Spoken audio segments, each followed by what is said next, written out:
il n'y a plus de questions au niveau de la défense. Partie civile.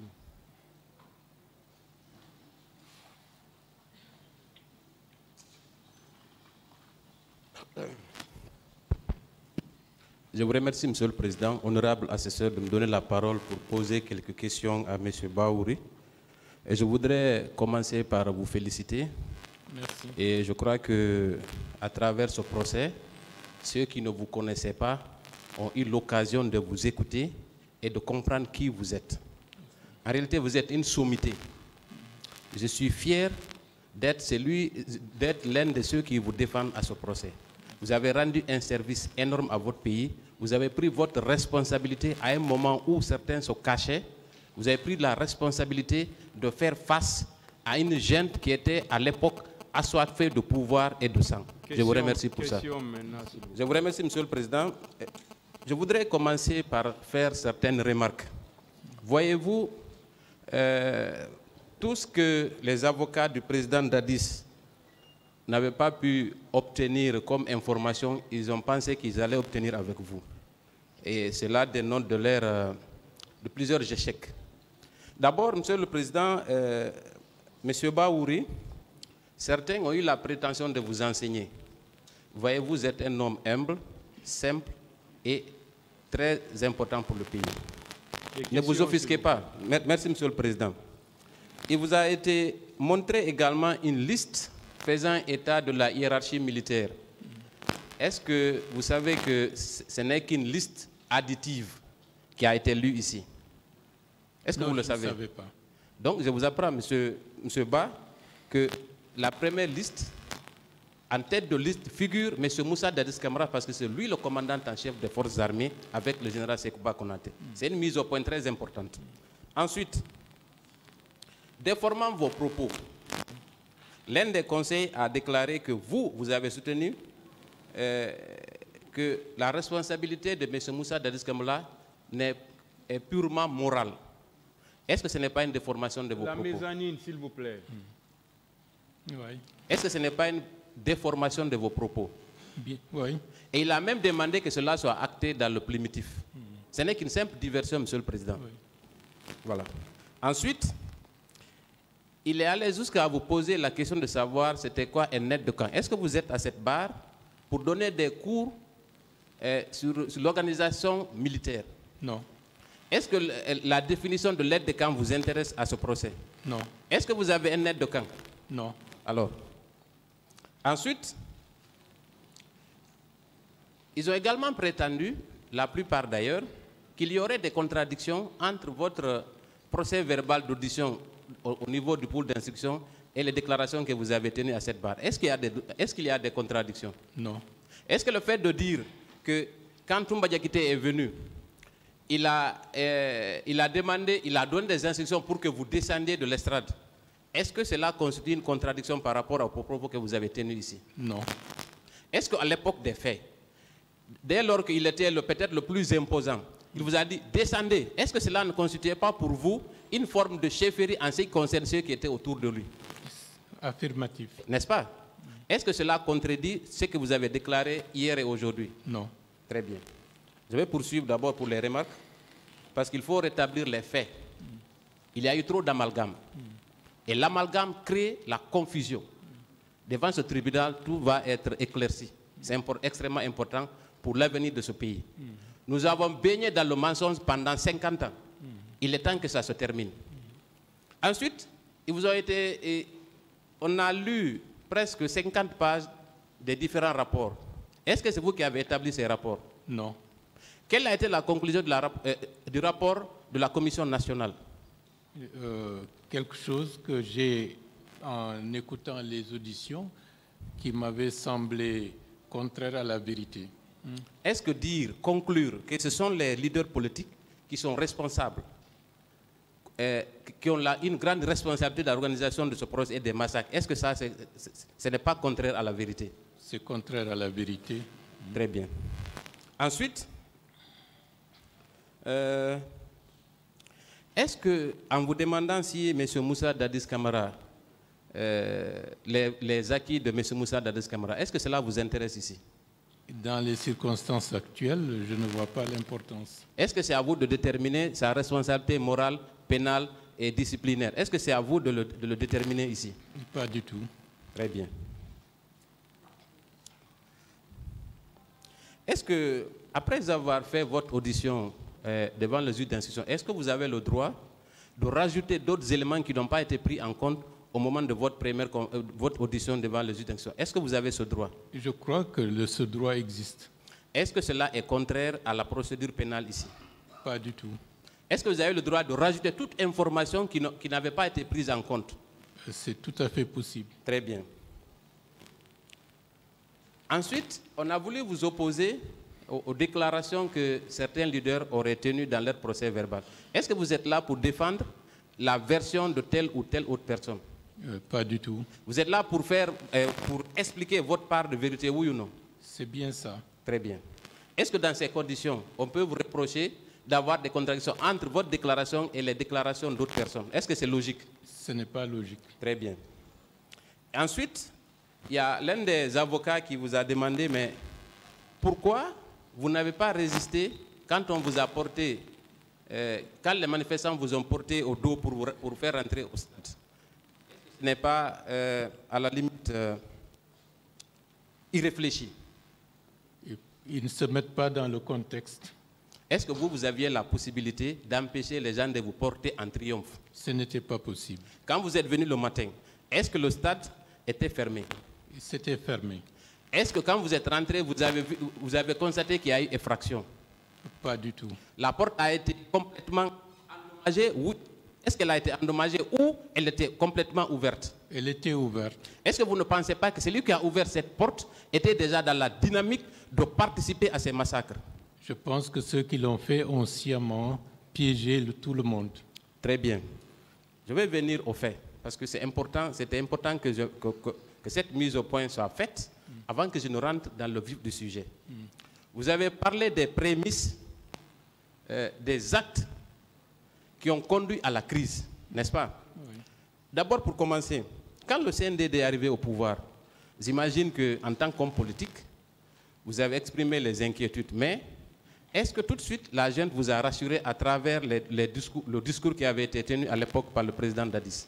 Est-ce que vous étiez rassuré dès le départ? Bon, peut-être qu'à l'époque, notre situation particulière, appartenant au dernier gouvernement du général Lansana Conté, et que le jour même du décès, que des militaires viennent chez moi agresser ma famille et prendre les véhicules et certains biens personnels, ce n'était pas de bon augure.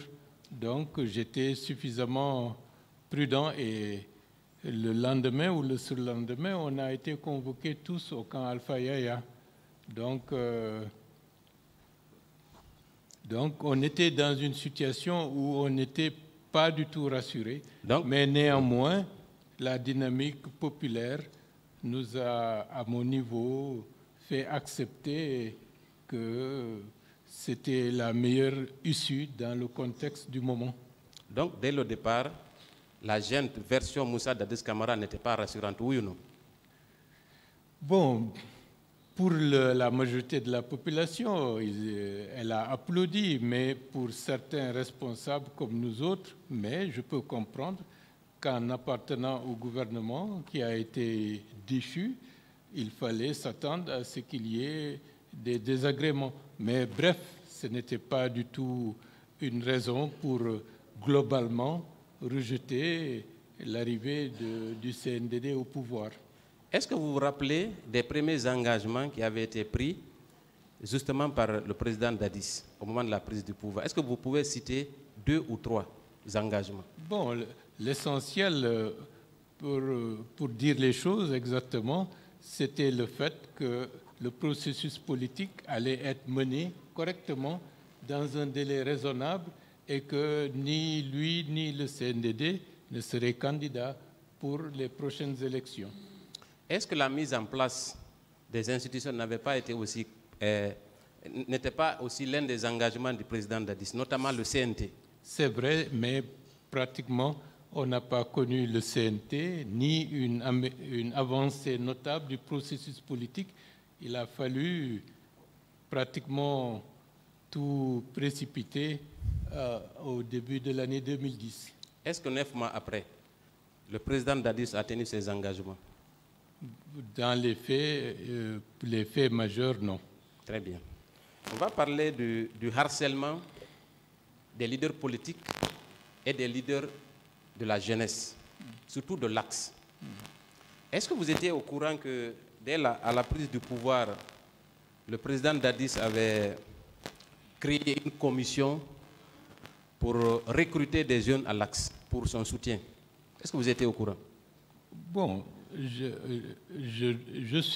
j'ai entendu, j'ai ouï dire que de l'argent circulait pour recruter des éléments et ça a amené une division entre pro-CND, CNDD et anti-CNDD. Très bien. Est-ce que la corruption, qui était son cheval de bataille, est-ce que cet engagement était respecté au moment même, quelques mois après la prise du pouvoir?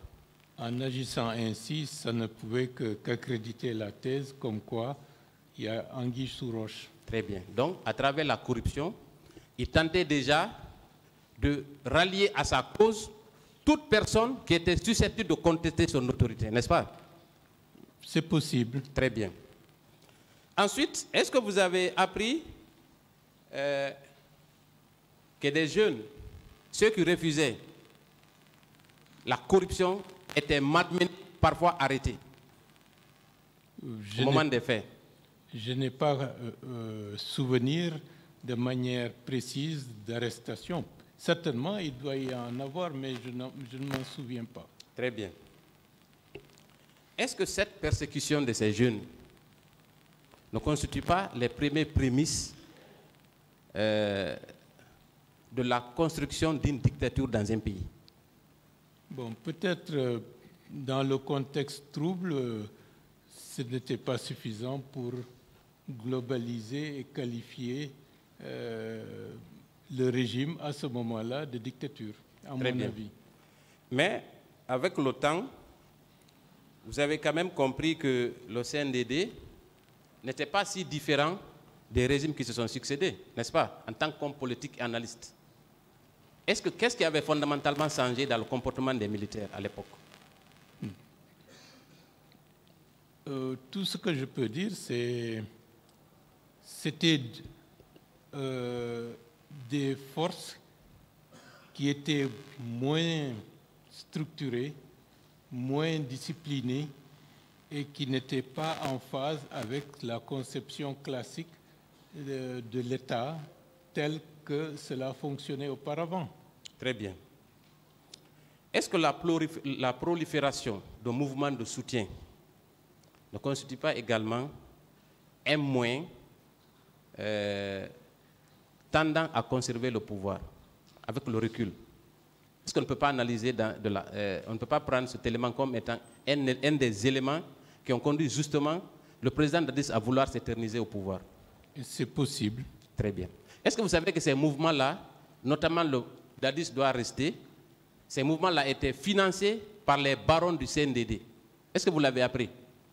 Bon, je ne sais pas d'où les sources de financement, je ne sais pas, mais je sais qu'après la création de ce mouvement, Dadis doit rester de manière spontanée. D'autres mouvements, Dadis doit quitter, à prospérer par-ci, par-là. Très bien.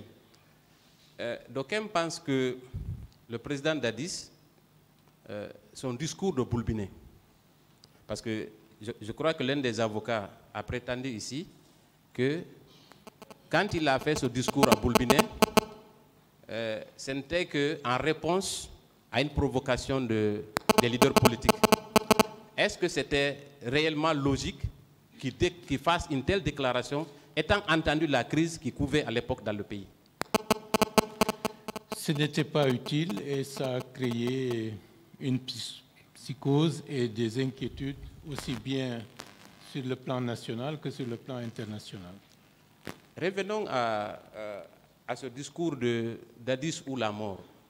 Il a été rapporté ici par l'un des avocats que le président Dadis se serait offusqué quand Moussa Keïta a fait cette déclaration. Est-ce que c'est une réalité, M. Ba? Bon, peut-être qu'il y a eu des réprimandes, mais dans le fait, le discours, la logique du discours a continué à prospérer. Très bien. Est-ce que vous pouvez nous parler du rôle du groupe de la CEDEAO dans la résolution de cette crise, notamment le groupe international de contact pour la Guinée? Est-ce que vous pouvez nous parler brièvement, qu'est-ce qui a conduit à la création de cette entité pour venir en aide au pays? C'était une volonté de faire en sorte de faire converger toutes les initiatives, aussi bien de la CEDEAO, de l'Union africaine et de toutes les autres organisations internationales, y compris les partenaires bilatéraux, en un pool pour ne pas être dispersés et pour avoir une force d'appoint susceptible de compter dans la balance pour mener à bien la transition telle qu'elle était exprimée formellement au début. Est-ce que vous savez que le 2 septembre, M. Moussa Dadis Camara a déclaré officiellement en présence des membres de ce groupe de contact international qu'il allait se présenter aux élections présidentielles? Est-ce que vous le savez? Je n'ai pas souvenir, bien que j'ai participé à beaucoup de rencontres, mais bon, de manière explicite, je ne me souviens pas de cette déclaration. Effectivement, il a tenu cette déclaration en présence des représentants de ce groupe international de contact à Conakry.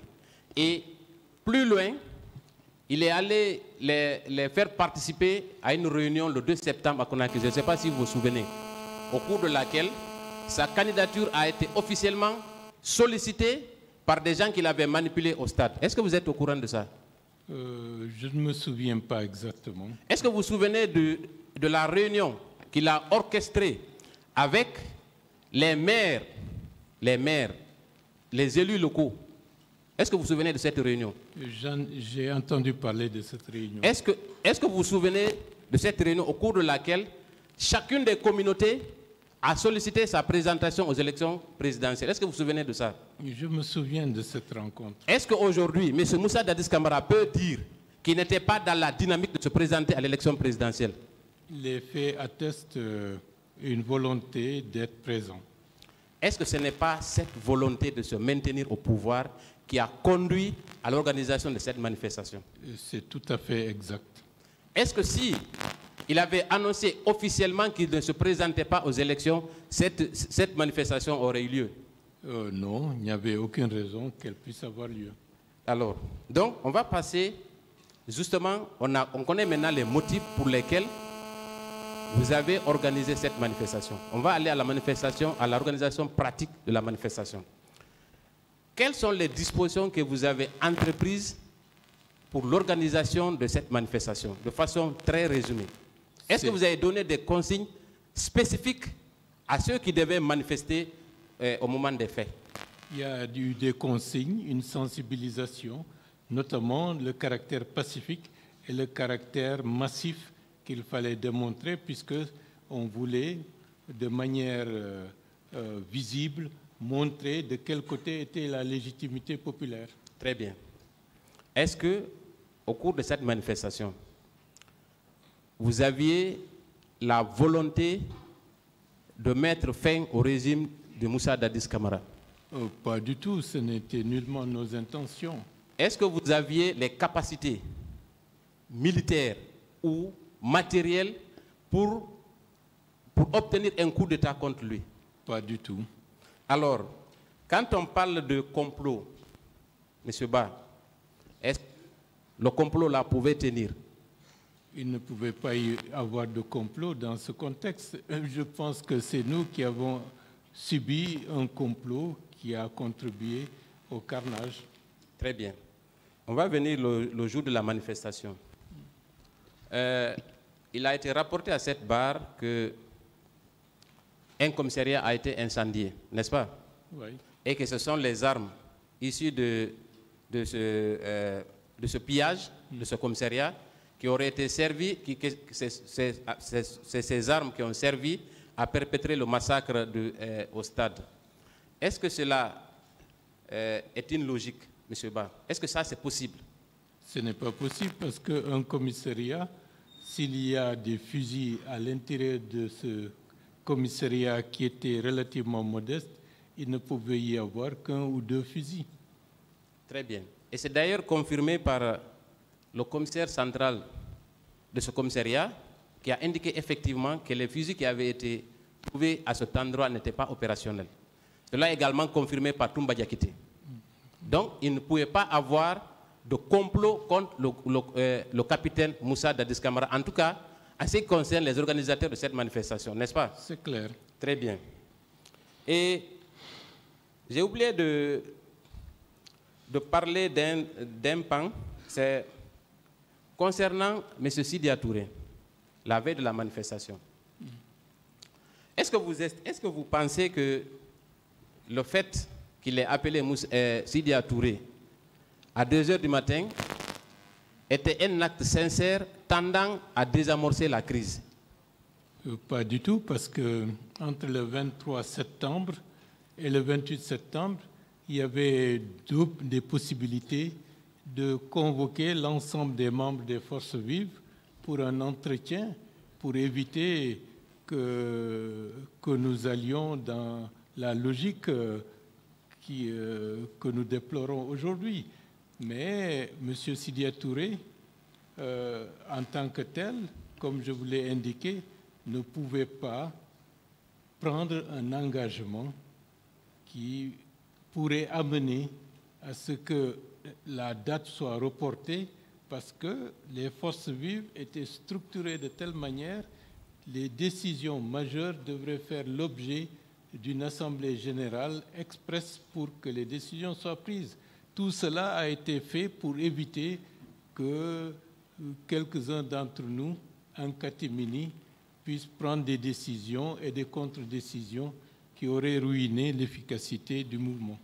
Est-ce que si le président Dadis était sincère, ainsi que son gouvernement, est-ce que du 23 au 28, il n'aurait pas organisé une réunion pour vous appeler afin de s'entendre sur ce qui était le point d'achoppement, afin d'éviter l'organisation de cette manifestation? C'était tout à fait possible et je pense que nous étions disposés à cela, mais il n'y a jamais eu d'initiative dans cette direction. Je voudrais que le président me permette de lire le procès verbal d'audition de M. Sidia Touré et ensemble on verra si cela constitue des menaces ou pas. Monsieur le Président, avec votre permission. Il s'agit du procès verbal de M. Sidia Touré. Moi, j'avais des rapports très apaisés avec le capitaine Dadis. Le 28 septembre, à 1 h du matin, mon téléphone a sonné. Lorsque j'ai regardé, j'ai compris que c'était un coup de fil au nom de Tibou Camara qui était affiché sur mon téléphone. J'ai posé la question de savoir pourquoi il m'appelait si tard. Il m'a répondu que c'est le président qui voulait me parler. Je venais de me réveiller, j'ai dit, quel président? Il m'a dit c'était le président Dadis. Dans notre conversation, Dadis m'a demandé de faire empêcher le meeting qui était prévu dans la matinée au stade. Je lui ai répondu que ce n'était pas possible. À 1 h du matin, je ne... Très bien. Vous avez déclaré dans votre procès verbal d'interrogatoire, oui, parlant à M. Sidia, que c'est devant vous que le président Moussa Dadis Camara l'a appelé. Est-ce que vous confirmez ces dires? J'ai une fois répondu à cela que c'était juste parce que les juges d'instruction ne m'ont pas compris. Et celui qui a passé le téléphone à Dadis, comme les gens le disent, Thibou peut le témoigner. Et j'ai encore insisté que je venais rarement au camp les nuits. Dès lors qu'on m'a fait sortir du camp, moi je ne m'intéressais pas trop au camp la nuit si je ne suis pas appelé. Donc vous dites que vous veniez rarement au camp. Alors pourquoi spécifiquement le 27 septembre vous êtes venu au camp? Pourquoi? Vous le confirmez? Ah, mais c'est ce que vous dites, vous avez dormi là-bas, c'est pas ce que vous avez dit tout Non, le bureau n'était pas quand il dit au camp, c'est où se trouve le bâtiment. Il y avait un mur séparatoire. Attendez. Entre le régiment, c'était le régiment, où c'était mon Moi, je n'ai pas parlé de régiment, mon colonel, s'il vous plaît. Est-ce que vous avez dormi, oui ou non, au camp le 27 septembre 2009? Si. Alors, mon bureau était au camp, mais pas dans... Non, moi, les détails là, s'il vous plaît, ça ne m'intéresse pas. S'il vous plaît. Est-ce qu'il n'est pas plus logique de dire, dès lors que vous avez dormi au camp, que cet appel-là a été émis en votre présence? Est-ce que ce n'est pas logique? Non, je vous ai dit que ce n'est pas à l'enceinte du régiment et que c'était en dehors. Mon bureau était en dehors du camp. après mon accrochage avec les hommes de Touma, avant le 28 septembre, on m'a fait déménager vers l'autre côté du camp. Je répète encore. Vous avez dit avoir passé la nuit au camp, n'est-ce pas? Deuxièmement, dans votre procès verbal d'interrogatoire à la page 3, premier paragraphe, que le président va me permettre de lire. J'ai rappelé M. Sidia Touré que c'est devant moi qu'il a été appelé pour lui demander un report de cette marche à la mesure où le 28 septembre est une date historique. Ce n'est pas vous qui avez dit ça devant le juge d'instruction? Est-ce que j'ai nié? Je n'ai pas nié. Donc vous n'avez pas nié. J'ai simplement dit qu'ils ne m'ont pas compris. Et ce n'est pas comme ça, j'ai dit, c'était pas à côté à l'instant T. Et j'ai dit ici, moi je pense que ça n'a aucun trait avec, avec tous ces infractions qu'on fout sur ma tête. Moi je ne suis pas arrivé aux infractions. Est-ce que quand le juge d'instruction, ils ont fini leur travail, est-ce qu'on a relu le PV pour vous, avant de signer? J'ai répondu aussi à la question là, parce que j'ai dit que c'était vers les 23 heures, même la partie inculpée, je t'ai dit non. La partie inculpée, c'est après que je me suis rendu compte. Est-ce qu'ils... Je n'étais pas non seulement assisté par un avocat.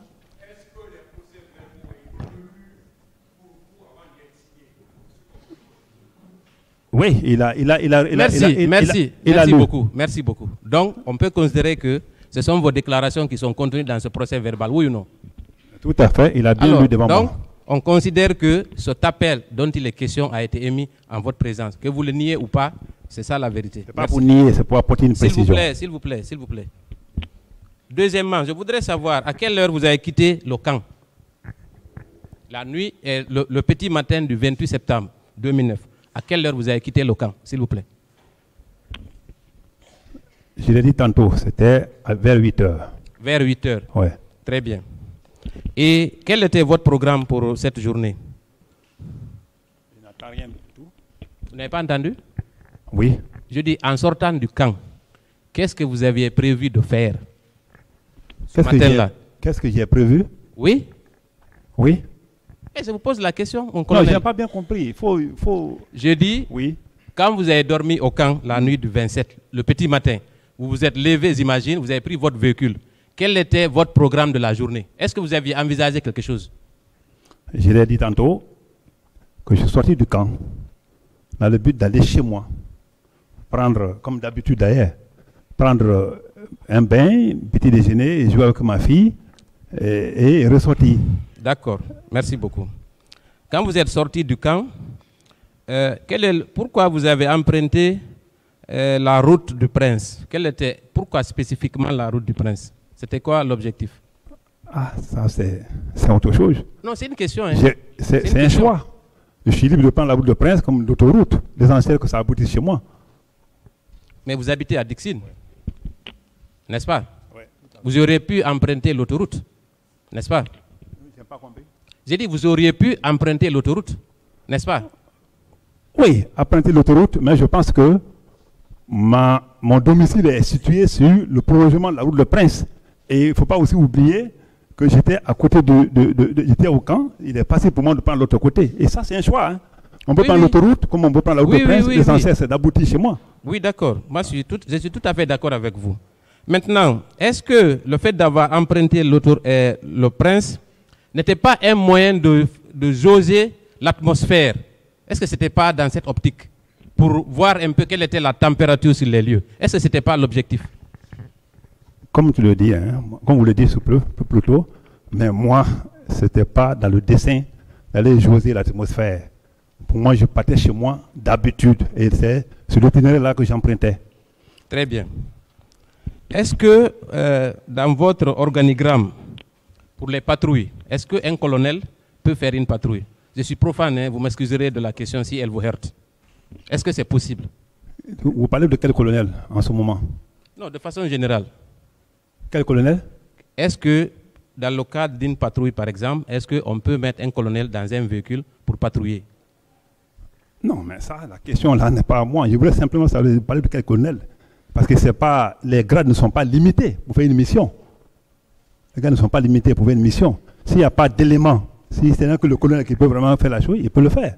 Est-ce que alors, plus spécifiquement, est-ce que le 28 septembre, vous étiez en patrouille sur la route de Prince? Oui ou non? Est-ce que j'ai une seule fois dit, dans ma déposition, comme dans ma déclaration Mais c'est une question, mon colonel. Non. Mais c'est une question que je vous pose. D'accord, Monsieur le Président. Oui, non. Non, j'ai compris, Monsieur le Président.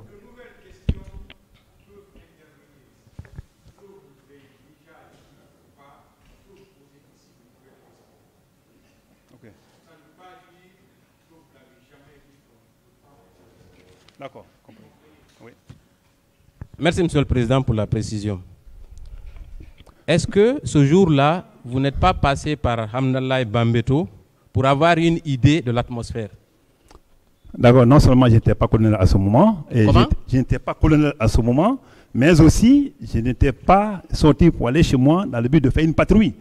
Une patrouille se fait en groupe, un pick-up ou deux, mais j'étais sorti pour aller chez moi. Et quand on parle de dosage, moi je pense que je n'étais pas dans cet esprit. Très bien. Vous avez déclaré toujours dans votre procès verbal d'interrogatoire, à la page 2, concernant les événements proprement dits au matin, comme d'habitude, du Calfaya, j'ai décidé de me rendre au domicile. Chemin faisant, j'ai constaté des regroupements de personnes qui se sont mis à m'applaudir. Parmi eux, il y avait des bandits et des loubards. Comment vous avez évalué et distingué dans cette foule les bandits et les loubards? Qu'est-ce qui vous a donné cette impression? À quel point? Vous avez dit, quand vous êtes sorti du camp, chemin faisant, j'ai constaté des regroupements de personnes qui se sont mis à m'applaudir. Parmi eux, il y avait des bandits et des loubards. Comment vous avez pu distinguer dans ce groupe-là les bandits et les loubards et d'autres manifestants? Comment vous avez su? Parce que simplement, comme j'ai dit tantôt, le constat que j'ai fait là-bas et qui a prouvé que les gens étaient déjà en mouvement, en position de marche, c'est parce que le groupe qui était en côte de la route ont applaudi. Mais derrière là-bas, il y avait déjà un pneu qui brûlait. Moi, ça me permet en tant que spécialiste que c'est vraiment les loubards. Est-ce que ce n'est pas ce qui a motivé votre attitude qui consistait à appeler 2 pick-up, notamment au niveau de Hamdallah? Est-ce que je t'ai dit que j'ai appelé des pick-up au niveau de la Je n'ai pas appelé des pick-up au niveau de Hamdallah. Cela ressort des procès verbaux d'audition de partie civile au niveau de Hamdallah. Ah, de partie civile? Oui, effectivement. Non, cela ne vient pas de moi. Si j'ai appelé, ce appel ne vient pas de moi. D'accord, très bien. On va venir à vos services de patrouille. Vous avez indiqué ici que pendant plusieurs mois ou peut-être des années, il y avait 2 types de patrouilles, la patrouille nocturne et la patrouille diurne. Est-ce que c'est vrai?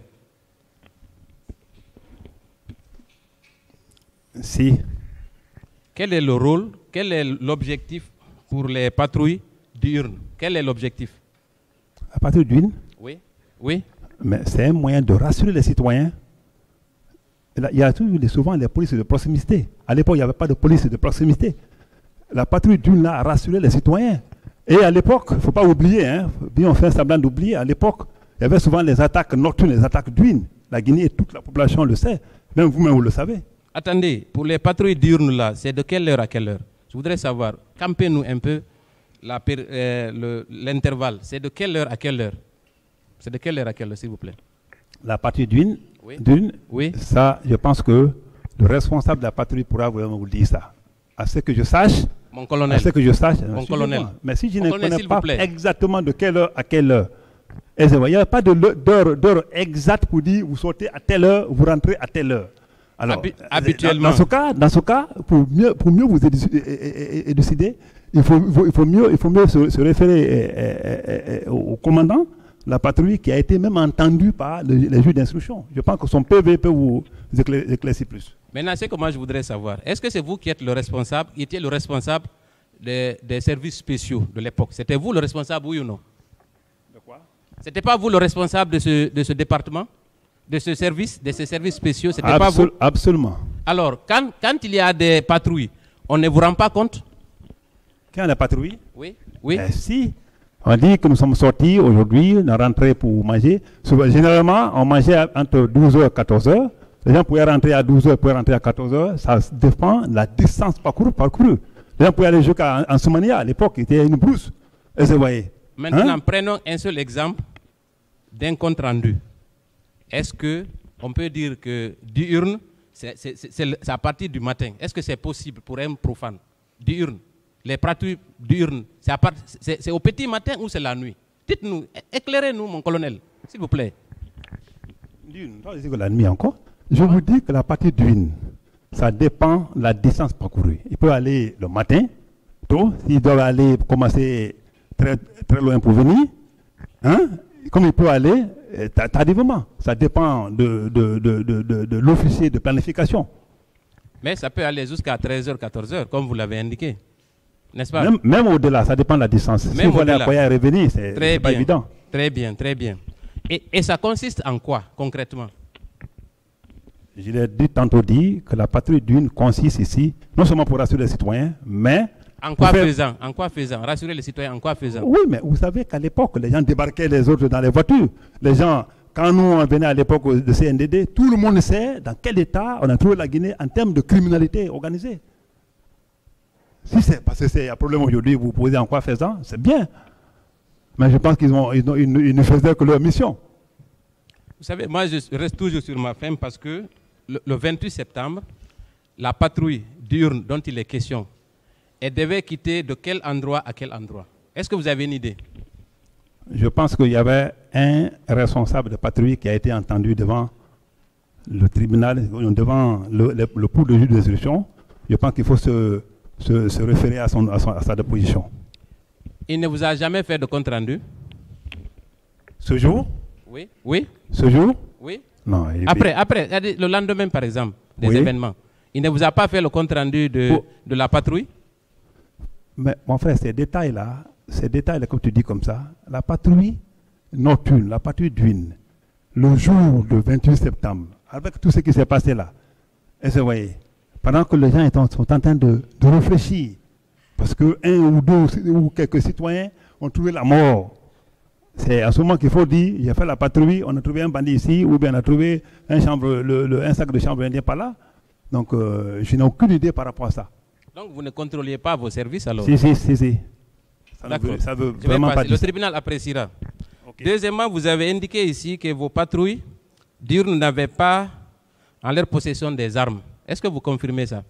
C'était des consignes données. La patrouille diurne sans armes et la patrouille nocturne armée. Parce que deux fois, on était affaire aux grands bandits.